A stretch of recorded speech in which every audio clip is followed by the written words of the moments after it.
It worked for them, this change.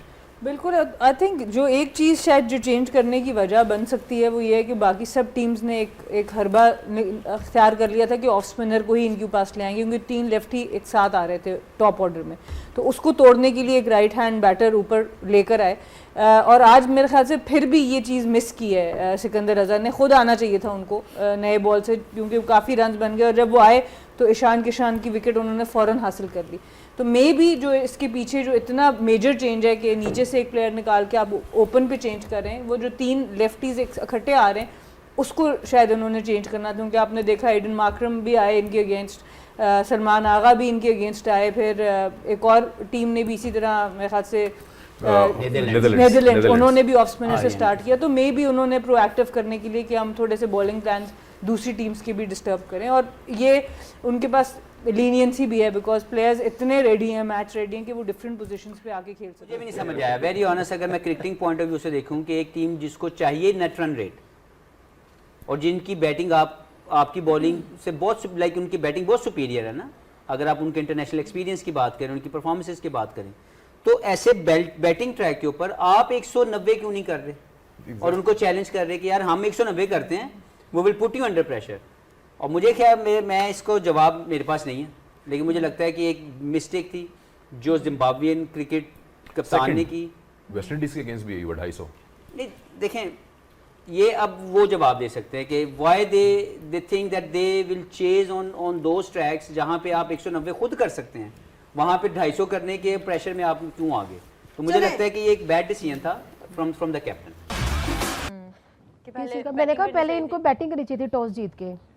मैं ये कहती कि मतलब इतने बड़े वो मतलब जो डिसएडवांटेज अभी दुबे को हो रहा है ना, गेंद ग्रिप नहीं हो रहा, ये उनको होता हुआ। तो शायद अगर वो 170 किया होता तो 12 ओवर में 13 ओवर में इंडिया करके चला जाता, टाइम से खत्म हो जाता। और इंडिया तो आज आया भी इसी माइंडसेट के साथ, जितना बैकलैश उनको सहने को मिल गया उस एक साउथ अफ्रीका के मैच के बाद, उसके बाद तो मुझे लगता है कि इंडिया चांस लेता किसी माइनर मिस्टेक का भी। मुझे लगता है कि साउथ अफ्रीका के मैच के अंदर ना इंडिया की टीम कहीं ना कहीं एक्सपोज हुई है। टूर्नामेंट के अंदर मुझे कोई इनकी खास परफॉर्मेंस नजर नहीं आई सिवाय इंडिया की। क्यों? जो छोटी टीम्स के अगेंस्ट कहीं ना कहीं इतना कोई खास परफॉर्म नहीं कर पाया। तिलक की भी कोई इंप्रेसिव कोई इंपैक्टफुल इनिंग्स हमें देखने को नहीं मिली। पाकिस्तान के साथ ही तो उन्होंने खेला है, और वो भी हमने खेल दिया। जो हम बात करते हैं कि हम लोगों ने मौका दिया कि भाई आप लोग हमने खेलो ना, हम लोग से हमने इंडिया को खेलने दिया। हाँ, हमने तो खेला ही ना मैच, खेलने दिया, हमने तो मैच सबको खेलने दिया।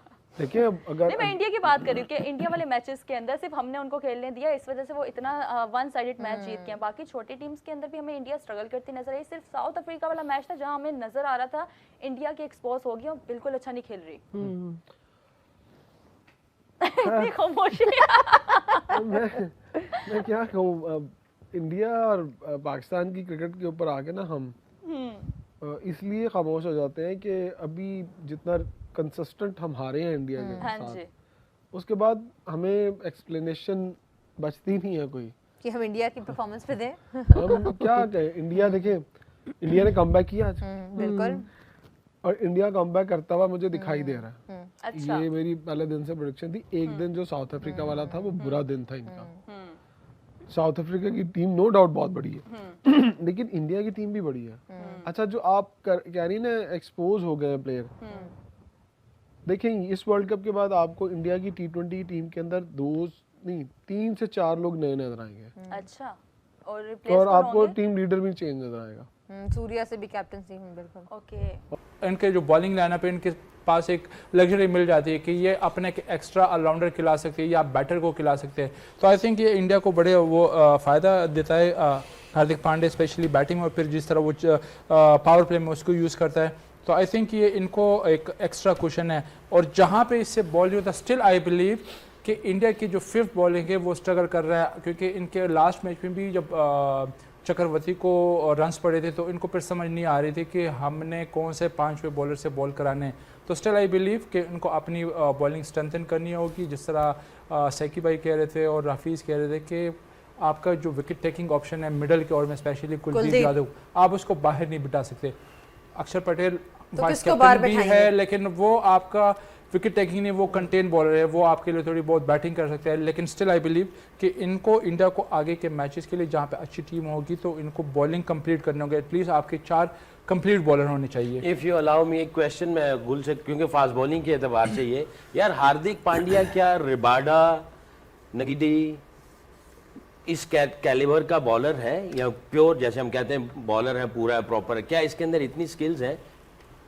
स्किल्स उस तरह की स्किल तो नहीं, लेकिन एटलीस्ट उसको अपनी लिमिटेशन का पता है कि उसको किस तरह यूज़ करता है। सबसे इंपॉर्टेंट चीज़ है उनको कॉन्फिडेंस, कि वो जो उसका कॉन्फिडेंस है वो उसको बैक कर रहा है, उसको जिस सिचुएशन में भी लेके आता है वो हाथ रेस करता है। अगर आप 2024 की फाइनल ओवर की बात करें तो वहाँ पे उसने हाथ रेस किया, वो कर रहा है। कॉन्फिडेंस आपको, अगर आपकी लिमिटेशन कम भी हो, आपकी स्किल्स कम भी हो, लेकिन जहाँ पे आप जिस तरह आप अगेन बात करें कि आप यहाँ से मेंटली स्ट्रांग हो और दलेर हो यहाँ से, तो आपकी परफॉर्मेंसेस बढ़ जाती है। तो मेरे लिए अभिषेक का पहले 2 बॉलों में या 3 बॉलों में आउट हो जाना कोई इतना बड़ा मसला मुझे नजर नहीं आएगा, लेकिन अगर वो 20 बॉल खेल के 10 करे, 12 करे, फिर मैं सोचूंगा यार this something wrong. So I think they back the intent of Abhishek Sharma and the way he batted today, it shows the confidence. It must have given a great confidence to the management back in the dugout कि मैं वही अभिषेक हूं जिस पे आप trust कर रहे हैं।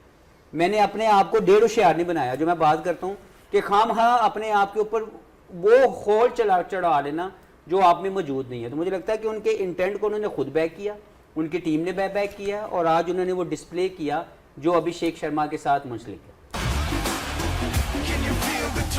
इंडिया ने जिम्बाब्वे को मैसेज जिसको कहते हैं तरीके से हरा दिया। अब ये मत कहना कि इंडिया ने जिम्बाब्वे था तभी 250 स्कोर किया, कोई और टीम होती तो इतना रन ना करती। आपकी टीम ने क्या कर लिया? पाकिस्तान ने नबीबिया के अगेंस्ट खेले, नीदरलैंड के अगेंस्ट खेले, यूएसए के अगेंस्ट खेले, जिम्बाब्वे के अगेंस्ट भी खेले थे, कभी 250 मारा? नहीं मारा ना। आसान नहीं होता, मुश्किल होता है। इंडिया इतने मैचेस के अंदर क्यों नहीं मार सका? इंडिया ने भी नबीबिया के अगेंस्ट खेला, नीदरलैंड के अगेंस्ट खेला, यूएसए के अगेंस्ट, क्यों नहीं लगा 250? हर दफा नहीं लगते होते, लेकिन फिर भी उन्होंने मारा। तो यहाँ पे तारीफ बनती है कि उन्होंने शानदार किस्म की बल्लेबाजी की, और वाहिद टीम है पिछले 2 साल के अंदर कितनी ही दफा 250 प्लस स्कोर कर चुकी हुई है। तो इंडिया ने आज कमबैक किया। इंडिया पिछला मैच हारा बुरे तरीके से, इस मैच में तगड़ा कमबैक किया। लेकिन तुम अपने दिल के ऊपर हाथ रख के बताओ, क्या तुमको नहीं लगता जिम्बाब्वे ने इस वर्ल्ड कप के अंदर पाकिस्तान से ज्यादा अच्छी क्रिकेट खेली है? जिम्बाब्वे ने ऑस्ट्रेलिया को हराया, लंका को हराया उनके घर के अंदर, इंडिया को उनके घर के अंदर टफ टाइम दिया। अगर कैचेस पकड़ लेते तो 250 ना होता, 210 220 होता, क्या पता कोई चांस भी बनता। बेनेट उनका ओपनर जो इस टूर्नामेंट में सेकंड हाईएस्ट रन स्कोरर बना हुआ, 97 मार के गया है। आपके बल्लेबाज इंडिया अगेंस्ट 2 ओवरों में 3 आउट हो रहे हैं। बाबर आजम बेनेट को देखो, साइम अयूब बेनेट से सीख ले कैसे ओपनिंग करनी होती है। अभिषेक शर्मा को भी क्या जिम शर्मा बोले? क्योंकि अगर बाबर आजम जिम्बाब्वर है, क्योंकि बाबर आजम के रन जिम्बाब्वे के अगेंस्ट आते हैं, यही आप लोग की आइडियोलॉजी है ना। इसी चीज को तो आप समझते हैं कि बाबर को जिम्बाब्वर बोला जाता है क्योंकि वो जिम्बाब्वे के अगेंस्ट रन करता है। तो क्या अभिषेक शर्मा भी फिर जिम शर्मा बन गया? नहीं, ना बाबर जिम्बाब्वर है, ना अभिषेक शर्मा जिम शर्मा है। वो इसलिए क्योंकि आपको ये मानना पड़ेगा दोनों अच्छे प्लेयर हैं। इंडिया वाले जो बाबर आजम को जिम्बाब्वर बोलते हैं वो गलत बोलते हैं, जो पाकिस्तानी अभिषेक शर्मा को जिम शर्मा बोल रहे हैं वो भी गलत बोल रहे हैं। लेकिन मैं तो इंडिया वालों को क्या बोलूं, यहाँ पाकिस्तानी अपने प्लेयर को जिम्बाब्वर बोलते रहते हैं, तो बंदा यहाँ पे क्या करे? तो नहीं बोलना चाहिए। भारत ने जिम्बाब्वे को 1 साइड शिकस्त देकर सिर्फ 1 जीत की दूरी पर सेमीफाइनल को बना रखा है, और अपेरेंटली लग रहा है कि भारत वेस्टइंडीज को भी कुचल सकता है। मगर क्या आप जानते हैं कि आज भारत अपने घर में जिम्बाब्वे के खिलाफ कितने बरस के बाद खेल रहा था? आईसीसी इवेंट की बात नहीं कर रहा, ओवरऑल कितने साल के बाद? जस्ट गैस, 24 बरस के बाद। 24 ईयर्स, एक सिल्वर जुबली बनती है, क्या बनता है जिसको बोलते हैं 25 बरस के बाद होता है। 24 बरस के बाद भारत अपने घर में जिम्बाब्वे के खिलाफ कोई एक मैच खेल रहा था। और इन 24 वर्षों में आप ये देख लें कि पाकिस्तान ने कितनी सीरीजें खेली होंगी जिम्बाब्वे के साथ, क्यों 8-10 बनती होनी है। हम बायलैटरल सीरीज भी खेल लेते हैं, हम ट्राई नेशन सीरीज भी खेल लेते हैं। मैं नथिंग अगेंस्ट जिम्बाब्वे या कोई लो रैंक की टीम, बट मेरा कहना का मतलब ये है कि जब आप पूरे साल 2 साल छोटी टीमों के साथ खेलते हैं और फिर आईसीसी इवेंट में आते हैं, तो फिर आपको पता क्या लगता है? आपको ये लगता है कि यार ये आउट ऑफ कोर्स कोई क्वेश्चन आ गया है, इसकी तैयारी तो हमने की नहीं हुई, या हमें ये लगता है कि यार हमारे खिलाड़ी तो अच्छा खेल रहे थे, 28 में से 22 मैच हमने जीते हैं, मगर कैलकुलेशन कोई नहीं करता कि उसमें से ओमान के खिलाफ कितने थे, बांग्लादेश के खिलाफ कितने थे, जिम्बाब्वे के खिलाफ कितने थे, ट्राई नेशनें जो खेली है, इवन के साउथ अफ्रीका के खिलाफ भी जो आपने जीती है उसमें से 7 खिलाड़ी वो नहीं थे जो वर्ल्ड कप स्क्वाड के अंदर होते। तब जो जहां बात हम तक आई है ना, उत्थे भी साड़ी ना ही है उनकी बात, जहां पे उनको बारीक सा रास्ता मिला ना कि अफ्रीका ने हरा दिया वेस्ट इंडीज को, एक छोटा सा रास्ता मिला है, उन्होंने कहा बस इतना ही चाहिए, अगो असी खुद नहीं बढ़ांगे, हमारे तक बात आई है हम संभाल लेंगे, उन्होंने संभाली है। आप तक बात आती है आप संभाल नहीं पाते। वर्ल्ड कप का सुपर 8 मरहला चल रहा है, हमारा एक मैच रह गया, खुदा ना खास्ता हम हारते हैं तो वर्ल्ड कप से बाहर होते हैं, वापसी घर का रास्ता बनेंगे, और पूरे वर्ल्ड कप में हमने एक बड़ी टीम को हराया नहीं है, एक बड़ी टीम को। मैं तो श्रीलंका पाकिस्तान का मुकाबला देखता हूं कि 2 लंगड़ों की रेस है, देखते हैं कौन तेज पाइदा है। ट्रस्ट मी, माजरत के साथ, नथिंग अगेंस्ट एनीवन, बट इसी में सच्चाई है। वो भी ऐसा ही खेले हैं, एक ऑस्ट्रेलिया वाला मैच उन्होंने बड़ा लिया है, बाकी वो ऐसे ही खेले हैं। क्या मतलब